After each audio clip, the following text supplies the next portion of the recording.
guitar player for the band The Fantastic Flying Frogs. And today, we're going to talk about guitars that you might want to have in your studio.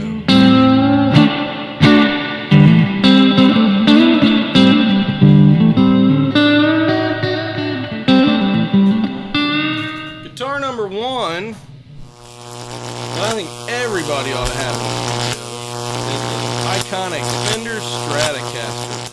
The Strat is one of those guitars that's been played by everybody, alright? You've got Eric Clapton, Jimi Hendrix, Buddy Guy, Stevie Ray Vaughan, David Gilmour, George Harrison played a Strat for a while, Buddy Holly, one of the early adopters of the Strat, Mark Knopfler, Dick Dale, Bob Dylan played a Strat on the Highway 61 sessions and other times. Steve Winwood, one of my favorites, Carl Wilson from the Beach Boys, and I think even Carlos Santana started out on a Strat way back in the day. So a lot of guys like to play the Strat. And what's nice about the Strat is you can see it has three pickups. It's got a neck pickup, a middle pickup, and a bridge pickup. And what's really cool about this configuration is you can get either one of these by themselves, and each one gives you different tones. So here's kind of how that sounds. Here's the neck pickup. It's a very warm sounding position. Then you got your middle pickup.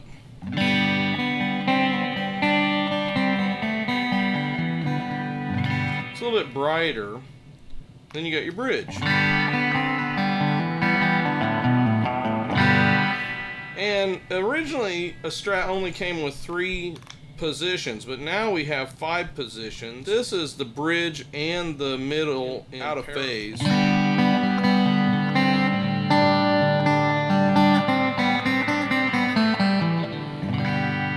And here's the neck and the middle out of phase, which this is my favorite position.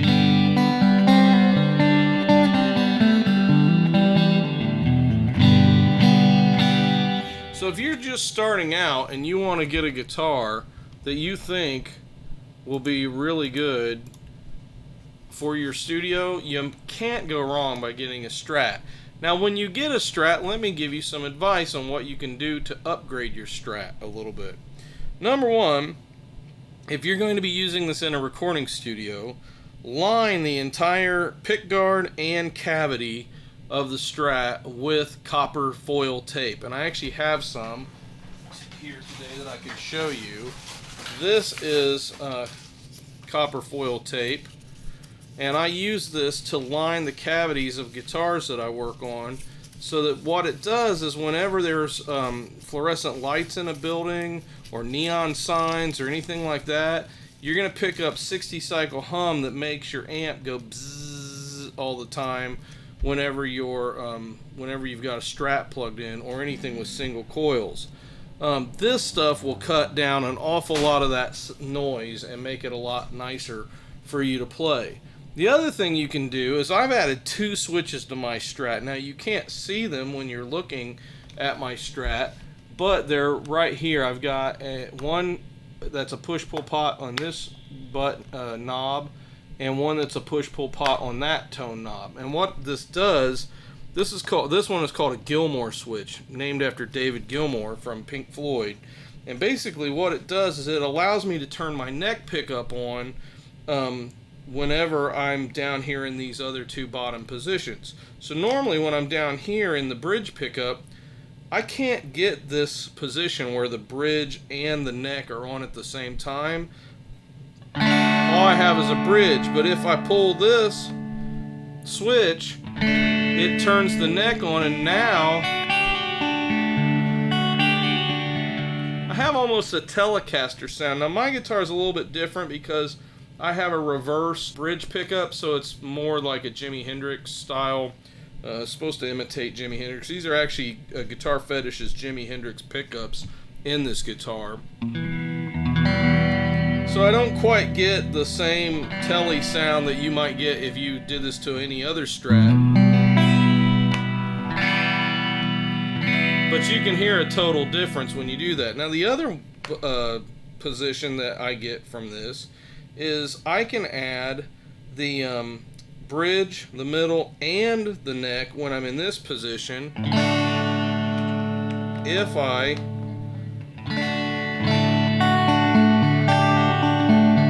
pull out on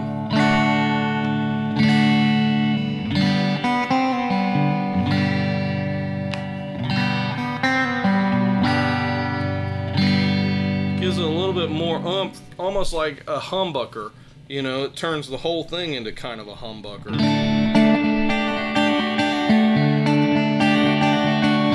But I added another switch. So also, if I'm in this position, I can flip the bridge and the neck out of phase with this switch. Gives me a really thin, jangly kind of almost a little harsh. But you can EQ it just right and it sounds really cool. So it's another setting. And then if I'm in this position, I can have that switch pulled out and I get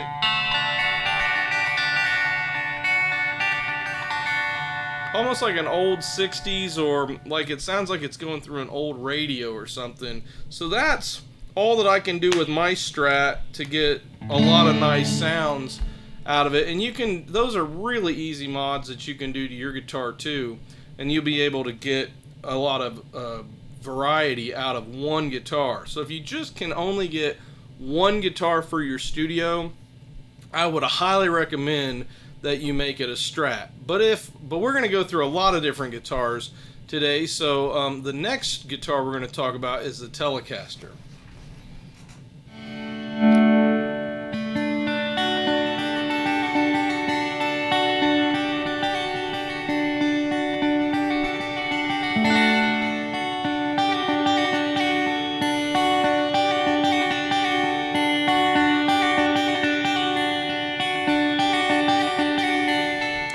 So this is a Squier Telecaster that I'm playing today, and I have it set up a little bit differently than a lot of guitars that you might have, but you may want to do this in your studio with at least one guitar. I happen to pick this Telecaster to do it on because it is a semi-hollow body Telecaster, so it's got a little bit more resonance, I think, than a lot of other guitars that I have in my collection. And what I have this strung to is what's called Nashville Stringing, or some people call it Nashville Tuning. And basically what I've done is I've taken the high strings off of a 12-string guitar set and I've put them on this Telecaster, so that way I can do a little trick in the studio. And if you've ever listened to my band, the Fantastic Flying Frogs, you'll know that we're really into our 12-string guitar sound. And what I like to do in the studio is I like to record a guitar part and I'd like to record a guitar part with this guitar and pan it to the left ear. Then I record the same part with a Stratocaster or sometimes a Jaguar and I pan it to the right ear. And then I record the exact same part with a 12-string and I put it right down the middle, and it gives a really interesting effect.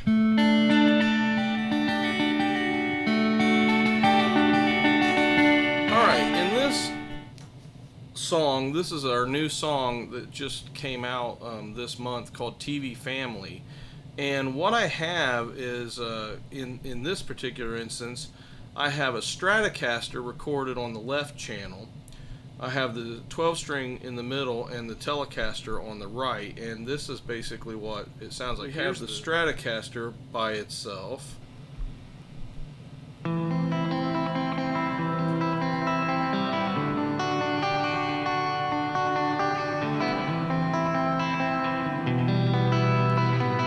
Now we have the Telecaster by itself. I put them together. You can hear that it starts to get that 12-string sound, but I also like to record an actual 12-string.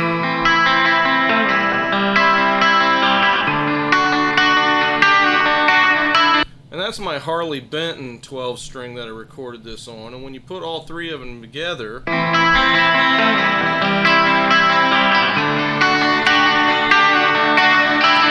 you here it is in the mix. As complicated as it really is. Let me back it up so you can hear where it comes in. Life is always such a breeze. Why do we let the TV lie to us and make believe last night was complicated as it really is? 'Cause when you're strong and said gee whiz, it never really fixes anything at all.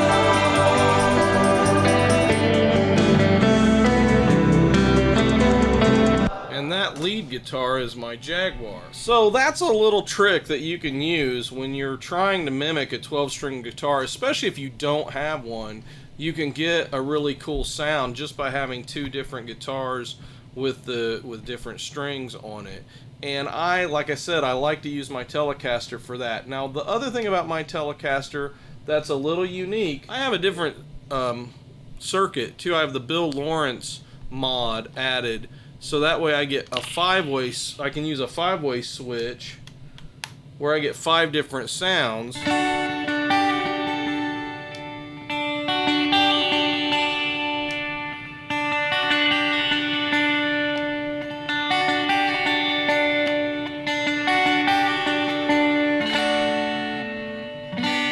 I will say that these changes are a little bit more dramatic when you actually have regular strings on it. But you can hook up the Bill Lawrence wiring system to any Telecaster by using a 5-way switch, and you can get a lot of mileage out of your Telecaster even though it only has 2 pickups. Some famous Telecaster players that you may have heard of are some country players would be Buck Owens and Merle Haggard, but also Johnny Lang's a famous blues guy that played a Telecaster, Bruce Springsteen, Keith Richards, Andy Summers from The Police played a Tele. Muddy Waters did. Jimmy Page, George Harrison again. And Johnny Greenwood from Radiohead was known for playing a Telecaster. So there are a lot of guys out there that really love Teles. And the nice thing about a Tele is you don't have to stick with the lipstick and the Telecaster bridge pickup. You can do all sorts of combos. If you want to put humbuckers in it, you can do all sorts of stuff to hot rod out your Telecaster and make it unique. So that's the Telecaster right there. So I hope that you consider, if you're going to get another guitar for your studio,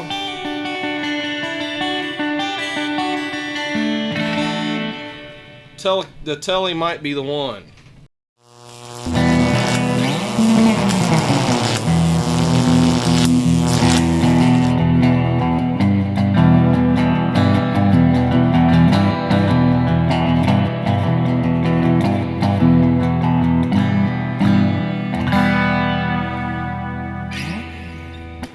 Hey, this is Lana. She is not really a Fender Jaguar. She's a guitar that I built from a kit, and I had to heavily modify this kit to make it work, but she came out pretty good. And you know what? Most Jaguars don't have a sci-fi girl shooting an alien or a nice spaceship landing on the back, but Lana does. Anyway, Jaguar might be a guitar that you want in your collection. I have modified mine like I do most of my guitars, and I have added an extra pickup right in the middle.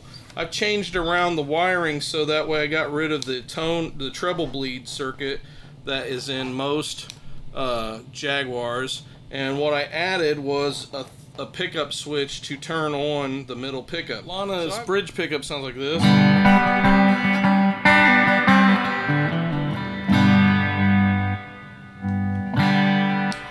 The middle pickup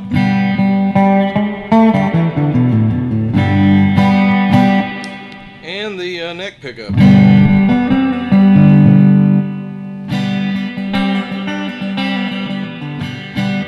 Here's the neck in the middle.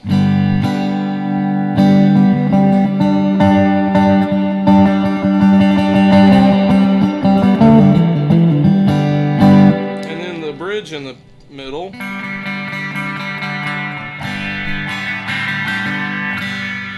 and then the bridge and the neck.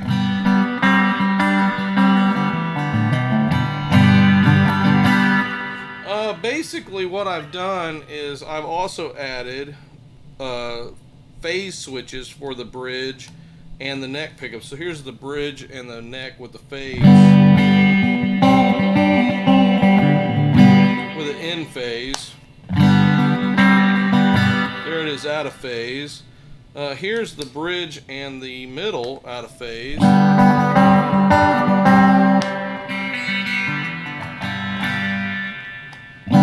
In phase, I meant. It's out of phase. And here's the neck in the middle. So you get a lot more sounds out of the guitar, although I don't have my pedal board set up to where everything sounds exactly great when I dial it in. But the other thing I did with this one is I still left this tone circuit in, so I've got everything set to where I can have an instant tone change, switch to switch.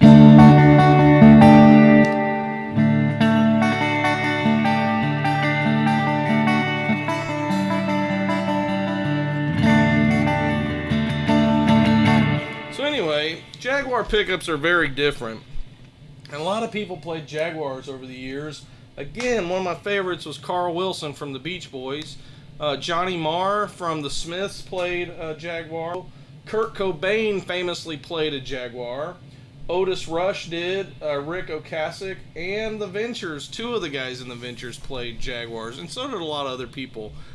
They are great guitars, so if you can get one, you might want to add it to your studio.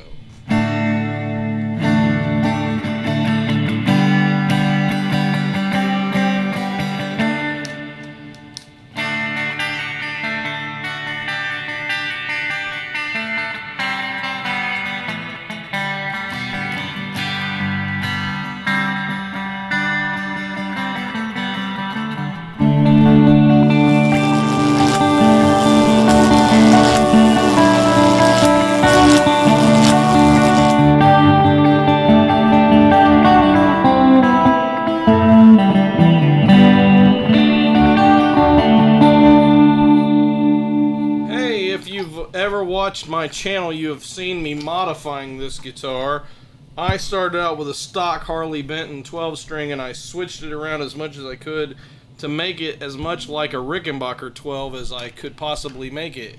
But not, 12 strings, there's a lot of different types of 12 strings out there on the market, and they all have kind of a little bit of a different sound. But the Rickenbacker 12 is probably the one that everybody thinks of when they think about 12-string electrics. Some famous people who have been known to play electric 12 strings. Again, I always go back to Carl Wilson because I'm in a band called the Fantastic Flying Frogs, and we play Beach Boys style music. So Carl Wilson, Roger McGuinn from the Byrds was another one of my big heroes on the 12 string. Tom Petty, George Harrison, Peter Buck from REM. The Pretenders guitar player, I can't remember his name, he played electric 12 string. Don Feldner did. Jimmy Page. Susanna Hoffs from the Bangles played a 12 string from time to time. David Gilmour, Pete Townsend, and The Edge are all musicians who have been known to play the 12 string. And 12 strings are not for everybody's studio, but I'm telling you what, if you want a versatile studio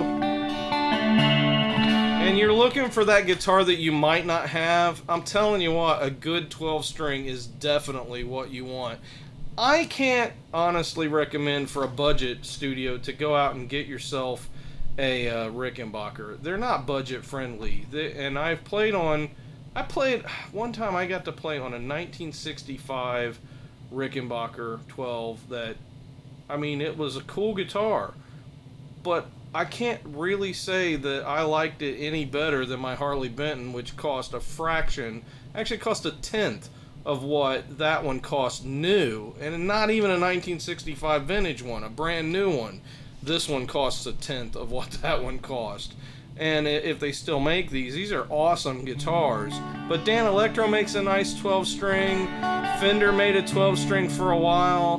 Gibson made a 12 string. There are Epiphone 12 strings out there. And I actually have 3 different 12 strings. I have this one. I have a 12 string that I made that's a Strat style 12 string, and named Daphne after one of our songs. And it's actually, if you hear the Fantastic Flying Frog song Daphne, you will hear that 12 on that song. And then I also have a acoustic 12 string, a Samick. And they're really good guitars to have if you want them in your studio, because they just get that sound that nothing else gets. A chorus pedal's not going to get it. You can kind of get it from Nashville tuning a guitar, but they definitely are a unique guitar that probably you want to have in your arsenal. And I'm not going to go into all the mods I made to this guitar, but if you want to, you can check out my other 3 or 4 videos on this channel where I talk about how I modded out this guitar. But this is definitely one that you want to consider for your collection if you're going to have a studio.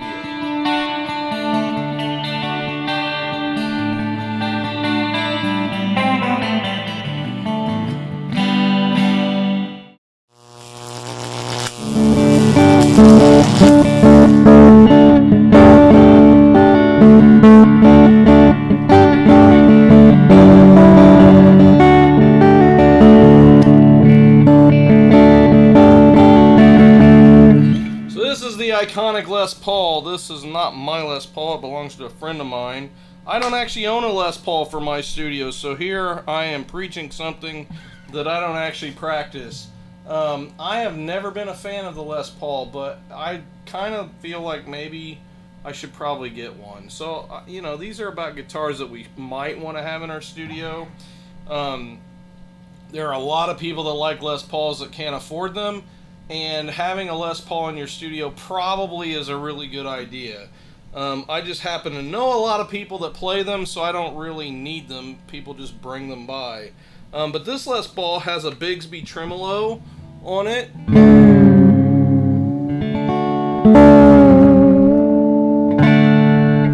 And Les Paul, this one also has incredibly hot pickups in it. If I know my friend Chandler, whose Les Paul this is, I'm guessing these are probably DiMarzio's, because I think he's a DiMarzio fan.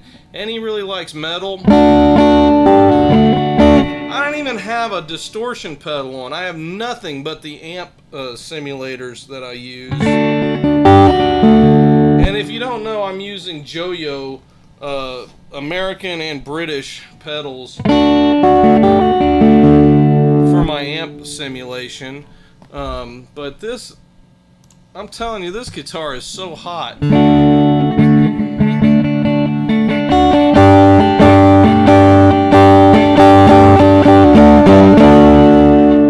And I have my pedals turned way down, and you can tell that this guitar is way louder than all my other guitars.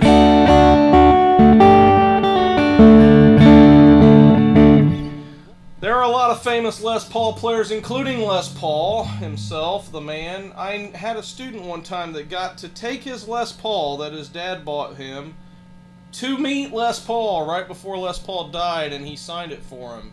Probably one of the last guitars Les Paul signed, because it was really just like a month later or so that he passed away. But that kid, his guitar instantly shot up in value, but he had Les Paul sign it. So he played it. Slash played it from Guns N' Roses. Jimmy Page, Billy Gibbons, Dwayne Allman, Pete Townsend, and Joe Perry, just to name a few famous Les Paul players. Because you can get that big crunch out of a Les Paul. And for blues,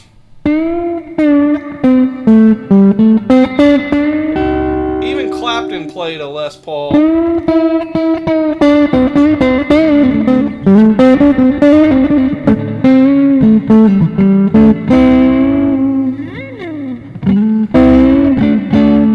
Chandler needs some new strings, though. These strings are very, very old, and they're cutting my fingers up. Chandler also really likes heavy gauge strings,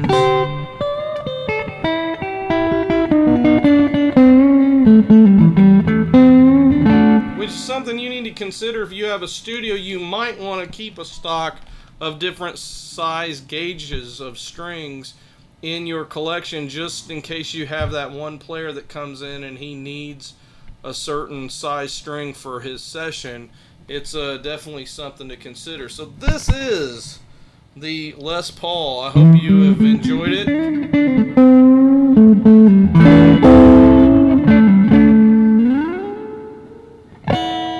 If it were mine, I would put classic 67s, which you're going to see in the next guitar.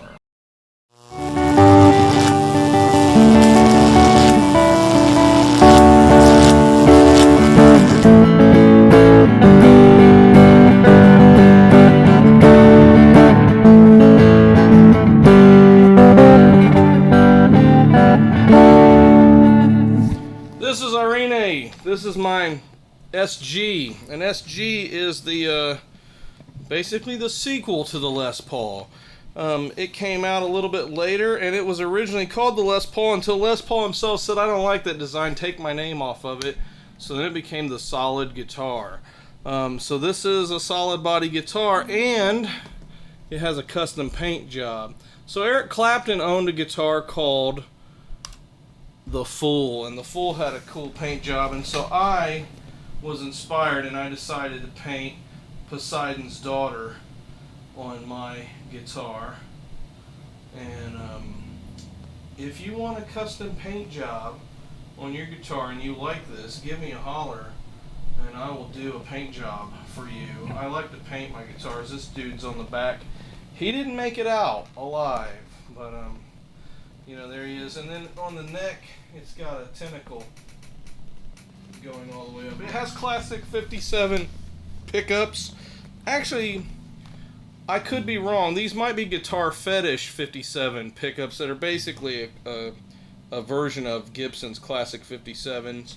And I like to use my SG for rhythm work a lot of times. So if I need like a nice distorted part in the background that just sort of hangs, that's where this guitar kind of comes in.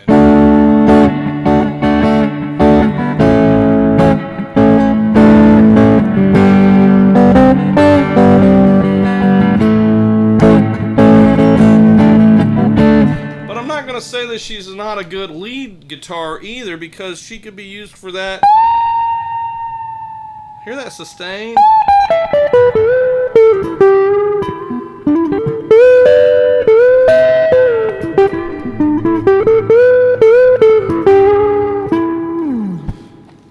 A very versatile guitar. You can't go wrong with an SG.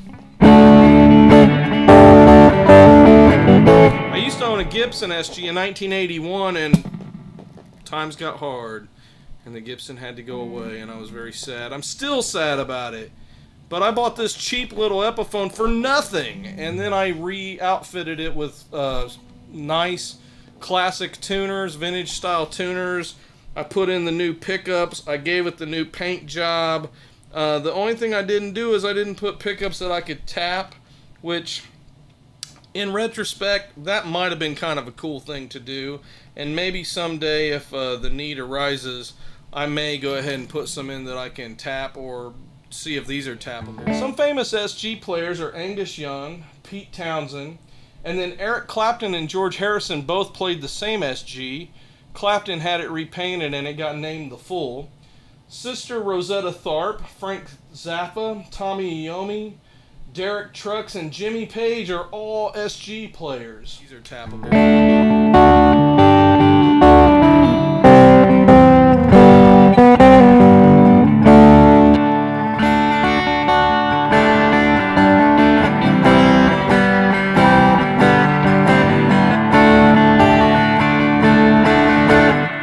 That's your SG. Get one and then send it to me and I'll paint it for you.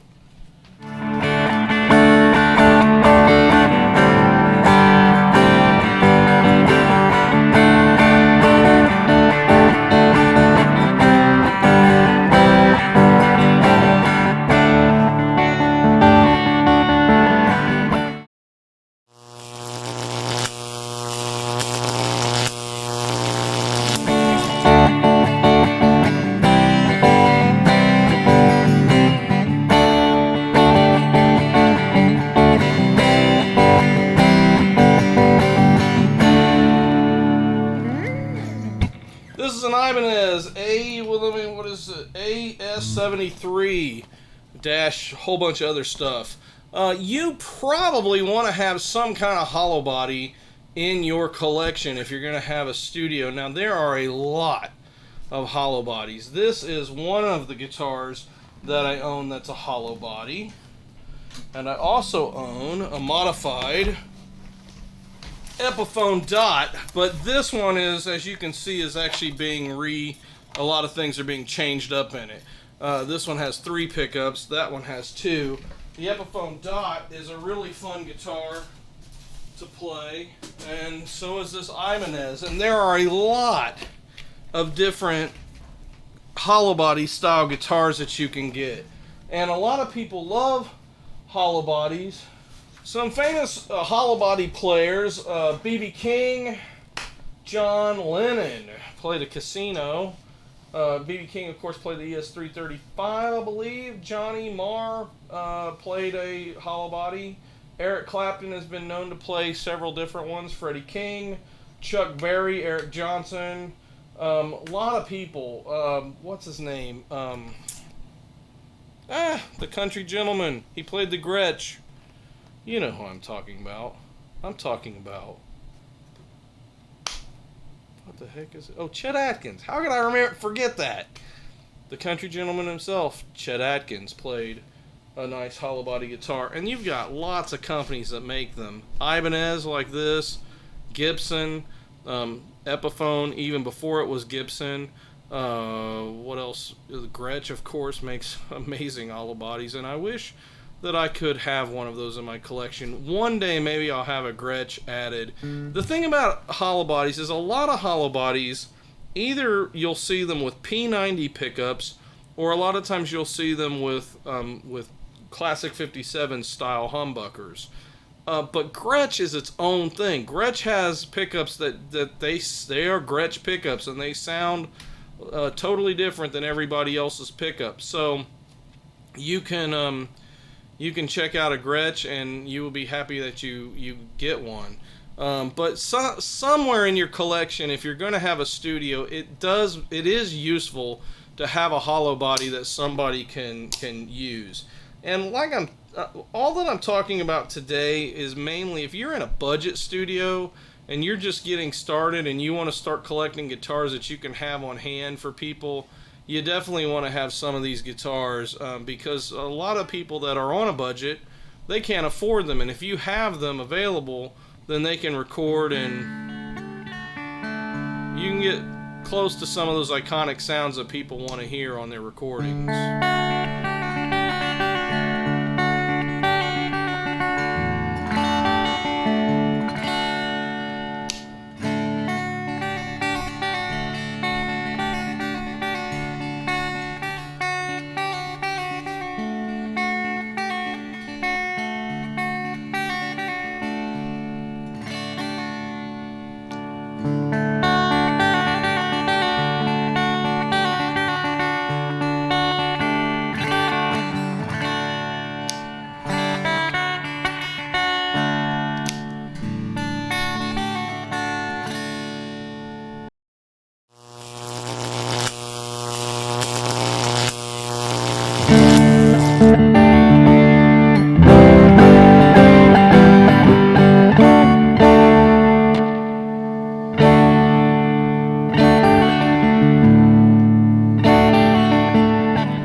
Guitar for your collection that you might want to get is something vintage. Do you need to have a vintage guitar to have a recording studio? No. Is it a cool conversation piece to have? Heck yeah. And when people come into your studio, they can be like, what on earth is that? And you can say, this is a 1965 Teisco Tulip guitar. I think it's a 65. And yeah, I'm pretty sure I looked up the model before. It's a 1965 Tulip, and It's weird, and it is made in Japan way back in the day, and it's got one of the hottest pickups I've ever played in a guitar before. And it's a complete one-trick pony. I mean, it just makes noise, and that's it. And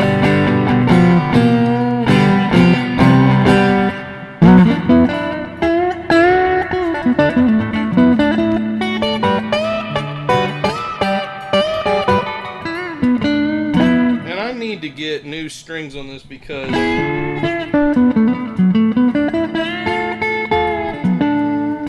I haven't changed the strings in at least 2 years.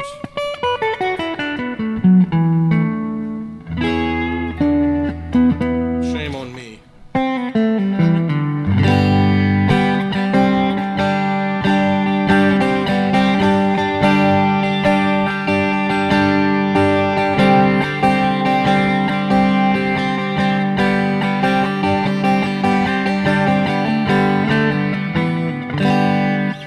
But a cool old guitar in your collection is a nice thing to talk about with other musicians, and you never know, it may just have that certain something that somebody is looking for on their recording.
Something else you might want to consider having in your studio is a guitar that's set up for playing slide.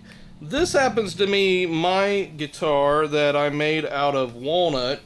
It is almost 100-year-old aged Canadian walnut, and the pickguard is made out of Indiana Osage orange, or what we call hedgewood up in Indiana, and the neck's maple with a rosewood fretboard.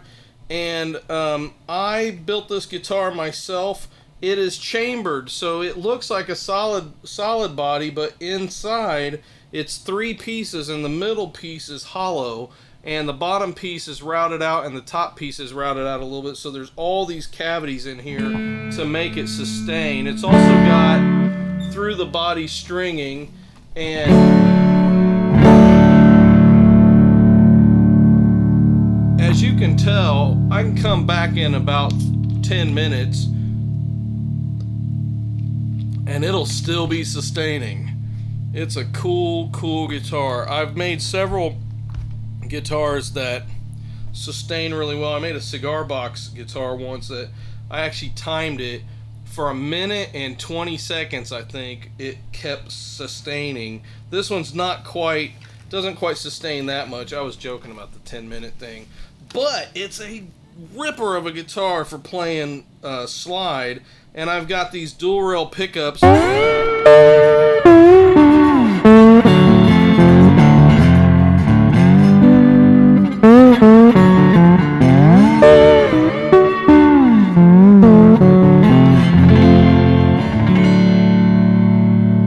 of course I have my basic wiring just like I did my Jaguar.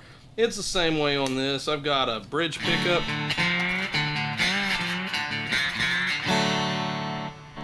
I got a middle pickup. And a neck. You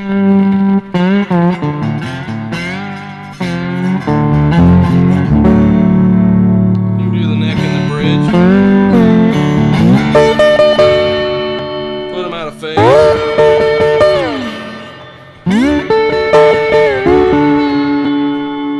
Put all 3 of them.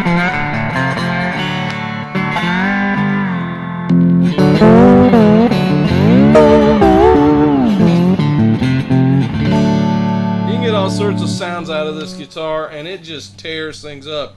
I have a Tune-o-matic bridge that I use for it. Like I said, through the body stringing, all my different switches. I love this guitar. And I did not build it out of a kit. I actually built this one myself. I need to give it a good name. I kind of have a name for it, but I'm not. I don't know.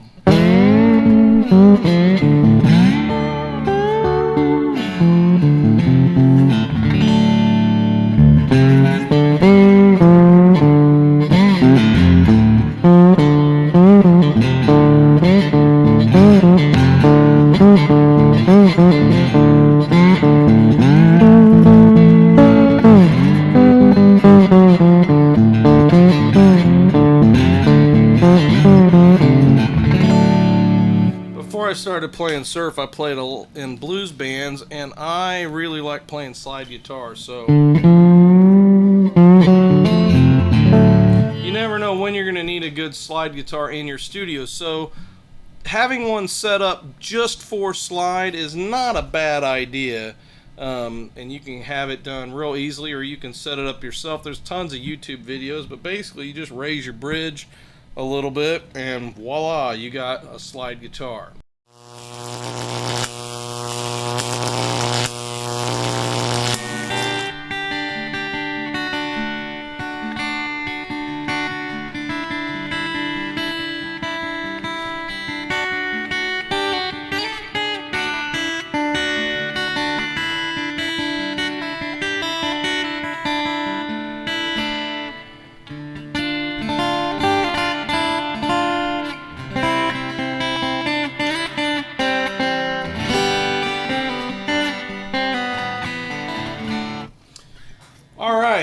You want to have a couple acoustic guitars in your collection.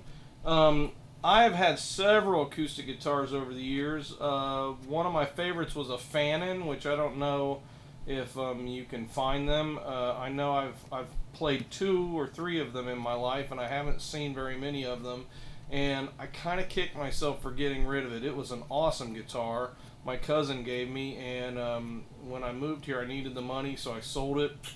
Don't know why I did that. So it's good to have a couple acoustics. This is a Luna that a friend of mine gave me. I really like playing it. Yes, it is a little girly, but when girls come to record, they kind of like this kind of stuff. So it's okay to have a girly guitar in your collection, guys. Don't feel bad. And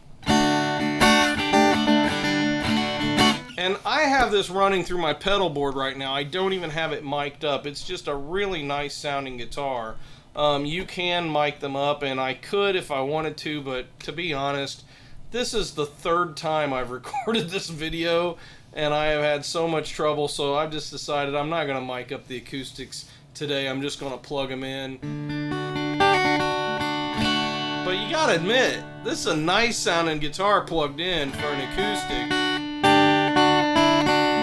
And what I like about it is you can really change it and get like different, like, there tends to be, in my opinion, 2 sounds to acoustic guitars. You've got bright sounding guitars and you've got really warm sounding guitars. And when I think of the 2 big ones, I think of Martins, to me, seem to be a little bit more of a warm sounding guitar, whereas Taylors tend to be a bright sounding guitar.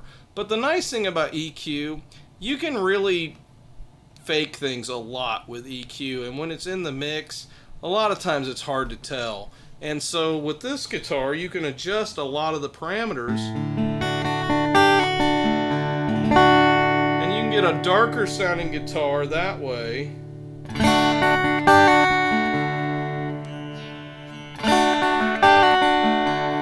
you can get a really bright sounding, almost brittle.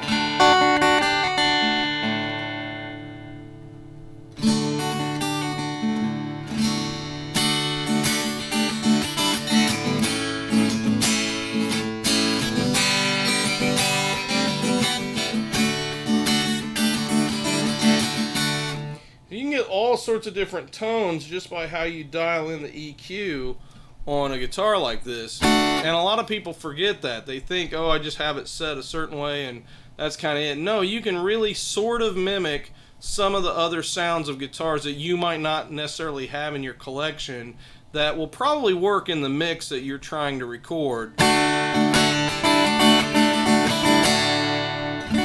if you just EQ it right. So that's my Luna guitar that I have. You know what? I didn't even think of this. I do have it running through a mic because I've got my vocal mic right there. But anyway, that's pretty much what it sounds like.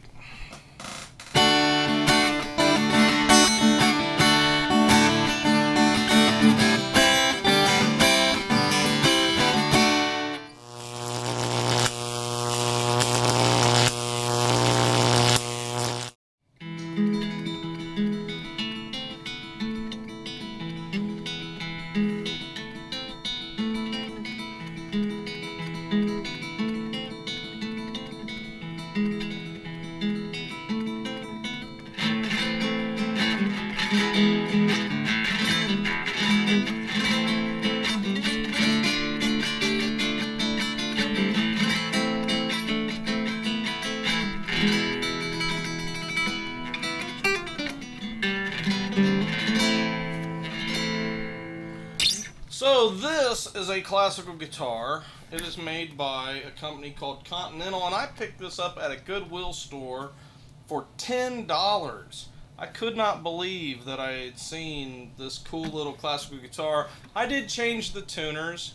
I did put in a bone bridge and a bone nut, and I put in a piezo pickup just so that way I could plug it in. I don't have it mic'd up other than through this vocal mic. It actually, I'm going to unplug for a minute. You hear it with just the mic itself.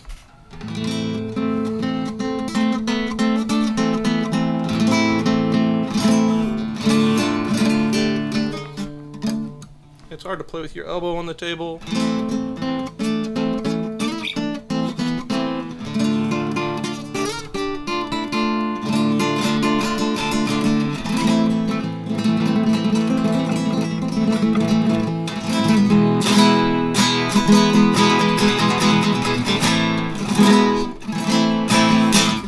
It's a nice sounding little guitar. I really like playing it, and it's, if you can find a classical guitar for fairly cheap, I would say pick one up and add it to your studio too, because you just never know. You may just need that touch of something that's those nylon strings.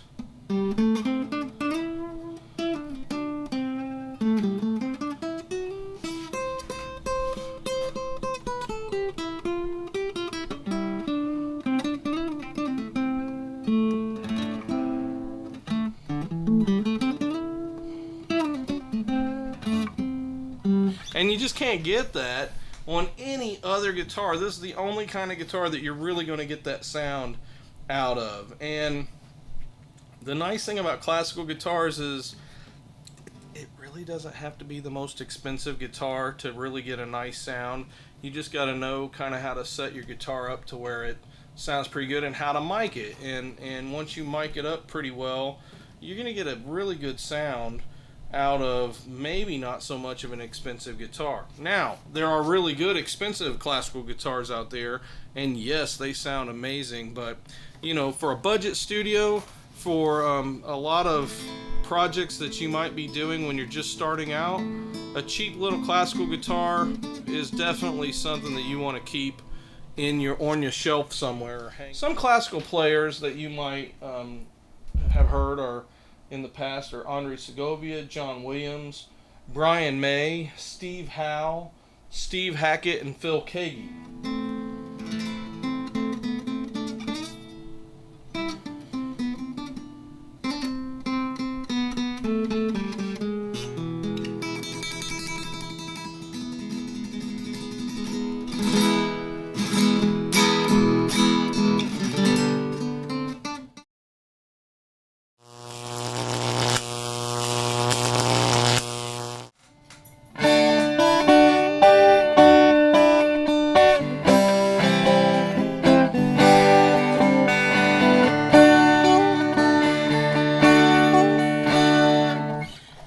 So this is a Samick 12 string. There are lots of different 12 strings. I mentioned that I have a few of them. This is one that I like to use. I actually have it plugged up, but you don't need it plugged up to sound really good.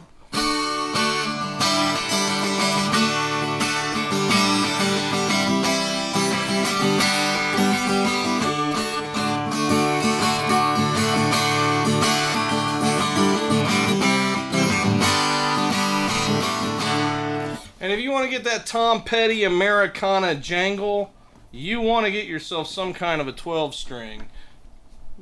Do you want to be on TV? Is that what it is? Come here. I will show you.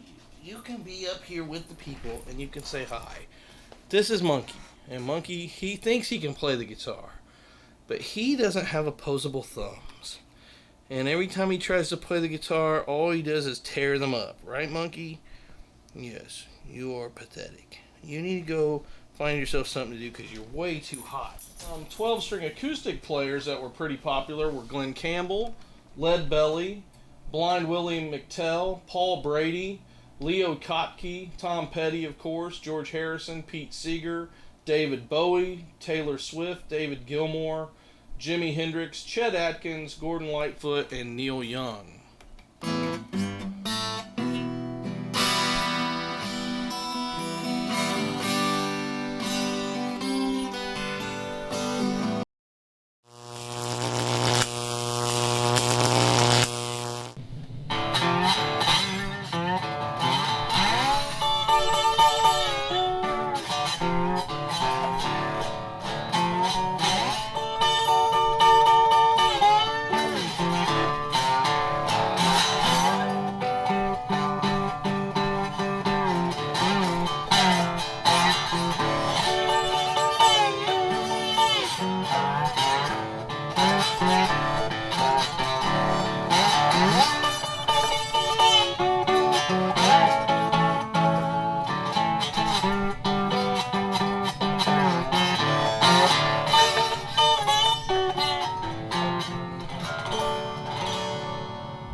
Now, I mentioned before, you might want to have a slide guitar set up in your studio, and I have two of them actually. I have an acoustic dobro that I built, Resonator style.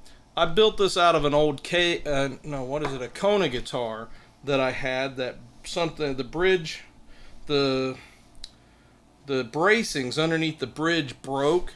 And instead of repairing it, I thought, well, you know what? I will turn it into a resonator. So I built the cone, or the circle inside that it sits in, got the cone and all that stuff, and I built this guitar out of it. And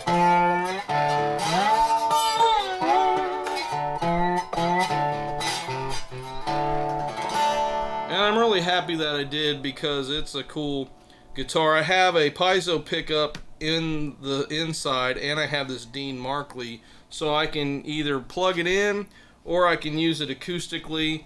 And I don't think I'm giving it quite justice with this mic setup.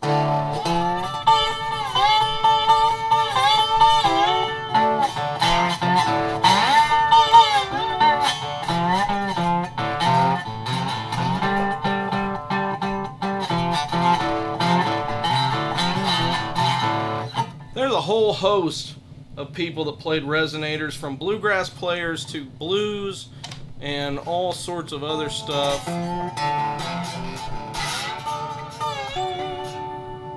You sure can find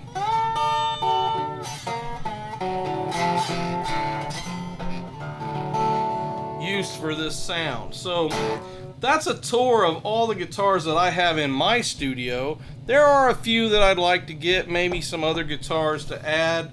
I kind of think I probably need a guitar with P90s in it. I feel like I probably need a Les Paul so that I can quit borrowing my buddies. You also want to have a good bass. A P bass is a good bass to have. Yeah, I don't have one, and I need one. I do have a PV Millennium bass, but I hate that thing. And so I'm not even going to advertise it for them. but get a P bass or something like that, and you'll have a good start for your studio. And if anybody comes, you'll have any kind of guitar that you can to let them use in your studio. So if you have any other recommendations for a guitar that I might need or that somebody else might want to have in their starting studio, and of course, starting studio is like, this has taken me 30 years to collect all these guitars, but the idea is some stuff that people want to have in their studio. Put it down in the comments below and share with us. But you have a good day. God bless you, and we'll catch you in another video. And if you haven't checked out the Fantastic Flying Frogs, please go check out our music. It's all on this channel, and I hope that you like it, especially if you like Beach Boys surf stuff. I think you'll really like the Frogs.